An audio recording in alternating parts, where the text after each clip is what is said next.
कि आपने दुश्मन ममालिक के पास भेजना है उनकी जासूसी के लिए, तो आप ऑर्डर से इस रोबोट को छोटे से भेजें और वो जाएगा और वहाँ जो भी एक्टिविटीज़ हो रही हैं उनको इजीली डिटेक्ट कर सकते हैं। क्या आप इस कमरे का रूम टेम्परेचर बता सकते हैं? अंदाज़ा लगा सकता हूँ, एग्जैक्ट नहीं बता सकते। ये रोबोट एग्जैक्ट बता सकता है। गुड। ओह वाह, वंडरफुल, अमेजिंग। ओह वाह, इट्स जस्ट लाइक कि वो मेरे पे अटैक करने लगा है। ये बिल्कुल ऐसे लग रहा है ये तो। वाह। पाकिस्तान में पहली बार एक ऐसा रोबोट जो कर देगा सबको हैरान अपनी एजिलिटी, रेंज ऑफ फीचर्स और परफॉर्मेंस के जरिए।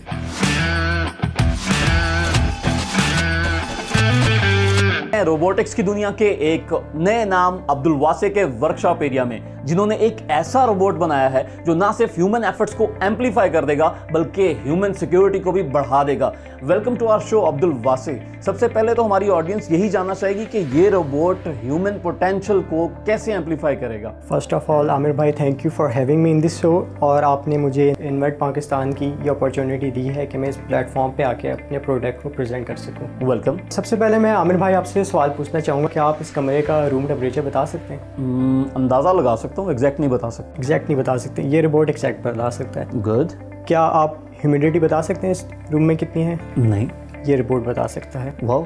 क्या आप लाहौर में क्या हो रहा है या पाकिस्तान के किसी और इलाके में क्या हो रहा है आप इस टाइम पे मैं नहीं देख सकता, मैं नहीं बता सकता। हाँ, मगर ये अगर रोबोट अपनी IoT की बेस्ड के ऊपर जहाँ जहाँ ये नहीं देख सकता वहाँ भी देख सकता है। अच्छा, यानी ये वो काम कर सकता है जो एक ह्यूमन कैपेबिलिटी से बाहर है। जी, ये तो हो गया ह्यूमन पोटेंशियल। अब ये बताएं कि ह्यूमन सिक्योरिटी को किस तरह से एनहांस कर सकते हैं? आमिर भाई, वो इस तरह से कि इस रोबोट में मल्टीपल सेंसर आप प्लग इन कर सकते हैं। अच्छा, मल्टीपल सेंसर्स। जी। कितने सेंसर्स लगा सकते हैं? अप टू 40 सेंसर इस पे प्लग इन कर सकते हैं। ना सिर्फ आप सेंसर बल्कि इसमें एक रोबोटिक आर्म भी एडजस्ट कर सकते हैं। रोबोटिक बाजू एक इन 6 आर्म्स के अलावा जी लग जाएगा जी, ताकि आप अपने कोई सैंपल आपने गैदर करना है, आप कोई माइनिंग की इंडस्ट्री में काम करें तो आप इजीली वो गैदर कर सकते हैं सैंपल वहाँ। किसी कान के अंदर काम करने वाले जो माइनर्स हैं, अगर कोई खतरा है जो वो काम कर रहे हैं, उनके हिस्से का काम आप इस रोबोट से ले सकते हैं। जी बिल्कुल, और उनकी ज़िंदगी सेव हो जाएगी। ये उस माइनिंग के अंदर जाएगा, वहाँ उस एरिया की थ्रेट असेसमेंट करेगा कि कहाँ से कौन से खतरात लाहिक हो सकते हैं। ओके। और ये बाहर बैठे ऑपरेटर को सारा इंफॉर्मेशन डाटा दे रहा होगा ऑन स्क्रीन कि कहाँ खतरा है। वो लोग फिर वहाँ जाएंगे और उसको रिपेयर कर देंगे और कई जानवरों को ज़ाया होने से बचाया जा सकता है। जी बिल्कुल। अच्छा वासे, इसकी लुक मैं देख रहा हूँ कि एक इंसेक्ट लुकिंग डिज़ाइन है इसका, एक स्पाइडर की तरह का। तो क्या इस डिज़ाइन के पीछे कोई ख़ास वजह है या जस्ट ये एक लुक है? इसके पीछे एक बिल्कुल वजह है। इसकी एक तो 6 टांगे, तो ये बहुत स्टेबल डिज़ाइन है। दूसरा, इसमें एक फॉल्ट टॉलरेंस कैपेबिलिटी है, मीनिंग ये कि अगर इसकी कोई मोटर या कोई एक टांग ख़राब हो जाए तो ये अपने आप को उस हिसाब से अडॉप्ट कर लेगा। ठीक है। जो कि एक आम रोबोट, जैसे व्हील्स के रोबोट्स होते हैं, उनका अगर कोई व्हील खराब हो जाए तो वो रोबोट काम करना छोड़ जाता है। लेकिन इसकी टांगे हैं 6, इनमें से अगर कोई एक टांग खराब भी हो जाती है या एक से ज्यादा टांग भी खराब हो जाए तो इसको एडजस्ट कर लेगा, अडॉप्ट कर लेगा। बिल्कुल, जैसे इंसानों का नहीं होता कि इंसान की अगर कोई टांग खराब होती है तो क्रॉल करता है, तो एग्जैक्टली ये भी उसी को एक रेप्लिकेट करेगा। जी वैसे हमारे व्यूअर्स अब जानने के लिए बेताब हैं कि ये जो इतना यूनिक रोबोट आपने बनाया है ये वर्किंग कैसे करता है, इसका ऑपरेशन जो है वो थोड़ा उसके बारे में हमें बताएं। जी बिल्कुल, मैं आपको दिखाता हूँ। ओह वाह, वंडरफुल, अमेजिंग। ओह वाह, इट्स जस्ट लाइक कि वो मेरे पे अटैक करने लगा है। ये बिल्कुल ऐसे लग रहा है ये तो। वाह। बेसिकली ये हेक्साट्रॉन है। This is really cool. Thank you. और इसमें 6 लेग्स हैं और ये एक इंसेक्ट के एक्चुअल मूवमेंट को ट्रांसलेट कर रहा है अपने अंदर। आप देख सकते हैं ये टोटल 18 मोटर्स लगी हुई हैं।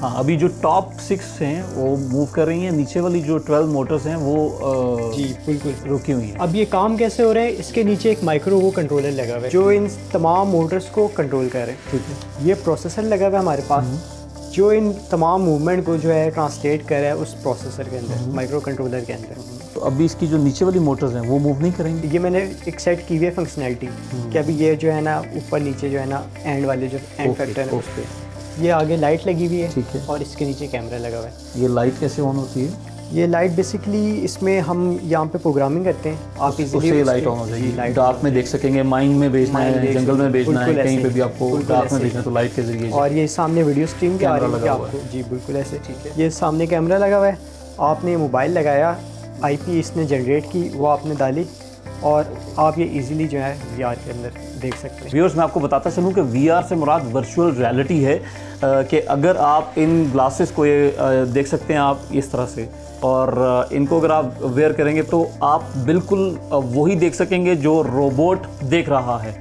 तो इसे कहते हैं वर्चुअल रियलिटी। ये देखिए मैं भी, ओह वाओ दैट्स ग्रेट। जी बिल्कुल वही आपको नज़र आ रहा होगा जो रोबोट। जी बिल्कुल ऐसा लग रहा है कि जैसे मैं रोबोट हूँ और वही सारा कुछ देख रहा हूँ। बिल्कुल ऐसे मुझे ये बताएं कि अगर मैं इस तरह से मूव करूँगा ऐसे, तो ये मेरे साथ वो जो नज़र आ रहा है वो मूव नहीं कर रहा है इस टाइम पे। जी बिल्कुल, अभी जो है लॉक लगाया हुआ है हमने डेस्कटॉप एप्लीकेशन के अंदर। तो अभी ये है कि आप फर्दर इसकी फंक्शनैलिटीज़ को ऐड कर सकते हैं, तो आगे फर्दर जो आपने ये फीचर बताया ये भी ऐड होगा। अभी जो है मुझे उसको एप्लीकेशन के थ्रू मोबाइल या डेस्कटॉप के थ्रू उसको मूव करवाना पड़ेगा, और जैसे जैसे वो मूव करेगा तो जैसे मैं देख रहा हूँ वो व्यू सारे का सारा इसमें चेंज होता चला जाएगा, राइट? और ना सिर्फ रिसर्च में हो सकता है, सर्वेलेंस के तौर पे इस्तेमाल हो सकता है कि आपने दुश्मन ममालिक के पास भेजना है उनकी जासूसी के लिए, तो आप बॉर्डर से इस रोबोट को छोटे से भेजें और वो जाएगा और वहाँ जो भी एक्टिविटीज़ हो रही हैं उनको इजीली डिटेक्ट कर सकता है। जी बिल्कुल। अच्छा, जैसा कि आपने बताया पहले भी कि ये एक प्रोटोटाइप है, जब ये फाइनल शक्ल में आएगा तो कौन से ऐसे फीचर्स हैं जो मजीद इसके अंदर ऐड ऑन हो जाएंगे? इसमें जब ये एंड रिजल्ट होगा उसके नीचे व्हील लगे होंगे और ये लेग्स भी होंगी, तो ये अपने आप को जो है ना अडॉप्ट कर लेगा उस एनवायरनमेंट के हिसाब से। इसके अंदर व्हील्स भी लग जाएंगे लेग्स के साथ साथ। अगर प्लेन एनवायरनमेंट है तो व्हील में होगा। इसके अलावा और कौन कौन से फीचर्स इसमें VR में और काम हो रहा है, AI के ऊपर बहुत ज़्यादा काम हो रहा है कि आप इसमें इसकी सैंपल जो आपने ऑब्जेक्ट अपने इंटरेस्ट का डिटेक्ट करवाने हैं वो आप इजीली इस रोबोट के थ्रू करवा सकते हैं। इसके अलावा हम मोबाइल ऐप में भी काम करें कि आप ना सिर्फ डेस्कटॉप आपको एप्लीकेशन, बल्कि आप मोबाइल में भी इस एप्लीकेशन को ऑपरेट कर सकते हैं इजीली। वासे यकीनन इस प्रोडक्ट के बड़े यूनिक फीचर हैं और बहुत सारी खूबियां इसके अंदर मौजूद हैं, लेकिन हम ये जानना चाहेंगे कि आप इस प्रोडक्ट को मार्केट करने का प्लान क्या रखते हैं और इसका कंज्यूमर, अल्टीमेट कंज्यूमर कौन होगा? मार्केट का हमारा ये है कि हम इसको डायरेक्ट मार्केटिंग करेंगे कि हम ये रोबोट लेके जाएंगे मुख्तलिफ एजुकेशन इंस्टीट्यूट में और वहाँ हम ये रखेंगे फ्री ऑफ कॉस्ट। ओके, पहले हम फ्री ऑफ कॉस्ट देखेंगे और उस पर एनालाइज करेंगे कि हमारे पास कितने यूजर। एजुकेशन इंस्टीट्यूट ही क्यों? एजुकेशन में क्योंकि इसकी बड़ी रिक्वायरमेंट है, क्योंकि रिसर्च में यूज़ होता है। यहाँ जो एजुकेशन इंस्टीट्यूट हैं वो बाहर से रोबोट्स मंगवाते हैं। ये लोकल मेड है, एक लोकल यूनिवर्सिटी में रखी जाएगी तो उसकी मुल्क की प्रमोशन होगी, प्रोडक्ट की प्रमोशन। ऑब्वियसली हमारे रिसर्च की हमें ज़रूरत भी बहुत ज़्यादा है। जी बिल्कुल ऐसे ही है, तो एक ये बेनिफिट है। इसके अलावा हम जो भी हमारे कस्टमर जैसे इंडस्ट्रियल, मिलिट्री हो गई, डिफेंस हो गई, उनसे हम डायरेक्ट अप्रोच करेंगे कि हमने ये प्रोडक्ट बनाया है और इसमें ये फीचर हैं और हम इसको और एडवांस कर सकते हैं, तो हम उस तरह हम ये सारा मार्केट करेंगे। आपने इसके पेटेंट राइट्स ले लिए? नहीं, हमारी कंपनी जो टेक्टोन बायोटिक है वो अभी स्टार्टअप फेज़ में, और अभी उसके पास इतने रिसोर्सेज नहीं है कि वो इस प्रोडक्ट का पेटेंट करवा सके, क्योंकि पेटेंट बहुत एक्सपेंसिव होता है और दूसरा ये कि टेरिटोरियल होता है, क्योंकि उसे पाकिस्तान में चल सकता है। तो हमने ये एनालाइज किया कि क्यों ना हम इस प्रोडक्ट को ओपन सोर्स करते हैं। तो ओपन सोर्स करने का आपकी कंपनी टेक्टोन बायोटिक को क्या फ़ायदा होगा? टेक्टोन बायोटिक को ये फ़ायदा होगा कि अगर ये हमने प्रोडक्ट अपना ओपन सोर्स कर दिया तो और जो बाकी फर्दर कम्युनिटी वाले हैं, डेवलपर्स हैं, इंजीनियर्स हैं, वो इस पर और अपनी रिसर्च को इन्हेंस कर सकते हैं। ओके, ना सिर्फ इन्हेंस करने से ये और बोर्ड जो है इन्हेंस्ड होगा, इसके और फीचर्स में एडिशन होती रहेगी दिन ब दिन, और दूसरा ये कि हमारी कंपनी का और नाम होगा आगे। लेकिन अगर ये कोई प्रोडक्ट आपसे ओपन सोर्स करते हैं, कोई प्रोडक्ट ले लेता है आपसे और उसको टेक्टोन बायोटिक से उसका नाम चेंज करके बी बायोटिक या ए बायोटिक कुछ भी रख के उसको आगे फर्दर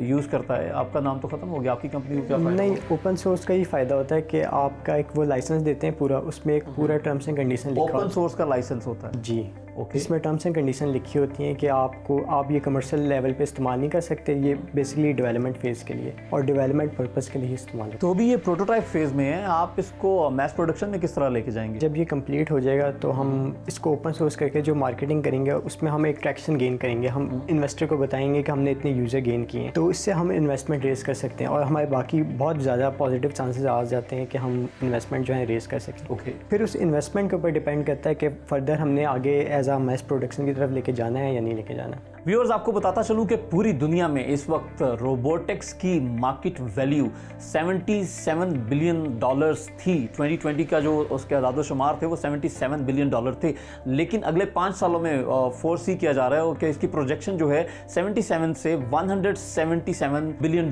पे जा सकती है। वैसे जैसे जो नौजवान हैं उन्होंने पाकिस्तान में अभी से इसके ऊपर काम करना शुरू कर दिया है, तो वैसे अगर कोई ऐसा इन्वेस्टर जो आपको मिलता है और आपके इस प्रोजेक्ट में इन्वेस्ट करता है तो उसके लिए आपके पास क्या अपॉर्चुनिटीज़ हैं वो भी बताएं मुझे। जैसा आपने बात की कि मार्केट ग्रो हो रही है तो फ्यूचर जो है वो रोबोटिक्स है। Future is robotics. दुनिया जो है ऑटोमेशन की तरफ जा रही है। अब लोग काम तो परफेक्ट हो रहे हैं, अब लोग परफेक्ट से भी परफेक्ट चाहिए और वो रोबोट्स कर रहे हैं। तो इन्वेस्टर को हम वो परफेक्शन दे रहे हैं, क्वालिटी ऑफ वर्क दे रहे हैं, वो ह्यूमन पोटेंशियल एम्पलीफाई जो हो रहा है वो हम दे रहे हैं, प्रोवाइड कर रहे हैं। ओके। जैसे वो आपको मैंने माइनिंग एग्जांपल दी थी, उसमें एक प्रोडक्शन लेवल इंक्रीज हो रहा है, जो डिले आ रहा है वो खत्म हो रहा है। व्यूअर्स आपने देखा कि इसके जो फ्यूचर है वो रोबोट्स का फ्यूचर है, तो यकीनन इन्वेस्टर्स के लिए बहुत सारी अपॉर्चुनिटीज़ हैं इस प्रोडक्ट में इन्वेस्ट करने के लिए। यकीनन इस प्रोडक्ट को भी और वासे जैसे नौजवानों को भी सपोर्ट करना बनता है। इसके साथ साथ मैं आपको ये भी बताता चलूं कि डिस्कवर पाकिस्तान भी अपना पूरा रोल प्ले करेगा। ना सिर्फ वो इन्वेस्टर का साथ देगा मिलियंस ऑफ रुपीस की एडवर्टाइजमेंट बचाने में, बल्कि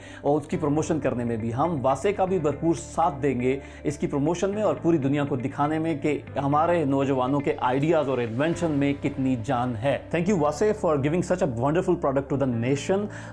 बेशक इस प्रोडक्ट में बहुत सारे यूनिक फीचर्स हैं और हमारे मुताबिक तो इट्स माइंड ब्लोइंग प्रोडक्ट। मैं हूं Abdul Wase and I am the founder of Tekton Biotech. बचपन में ही कोई मेरे हाथ चीज़ लगती थी टेक्नोलॉजिकल या इलेक्ट्रॉनिकल चीज़, मैं उसको खोल दिया करता था, चाहे वो कोई टेप रिकॉर्डर हो या कोई भी चीज़ हो। वक्त गुजरता गया, घर वालों से डांट भी पिटती रही, लेकिन मैं रुका नहीं। मैं अपना यानी मकसद पे आगे बढ़ता रहा। एक वक्त आया, यूनिवर्सिटी पहुंचा, मैंने अपनी एक इलेक्ट्रिकल फील्ड को चुना। वहाँ मैंने अपनी प्रोग्रामिंग की, जो भी मैंने सीखना था वो सीखा। मुख्तलिफ़ कंपटीशन में मैं पार्टिसिपेट करता रहा और वो विन करता रहा। इससे मुझे एक बहुत मोटिवेशन मिली कि मैं आगे कुछ कर सकता हूँ। फिर मैंने अपना एक स्टार्टअप खोला रोबोटिक्स का। इसका मेन पर्पज़ ये था कि हम एक ऐसे रोबोट्स बनाए जो कि ना सिर्फ एम्पलीफाई करे ह्यूमन पोटेंशियल को but also enhances human productivity and efficiency. I believe robotics is for me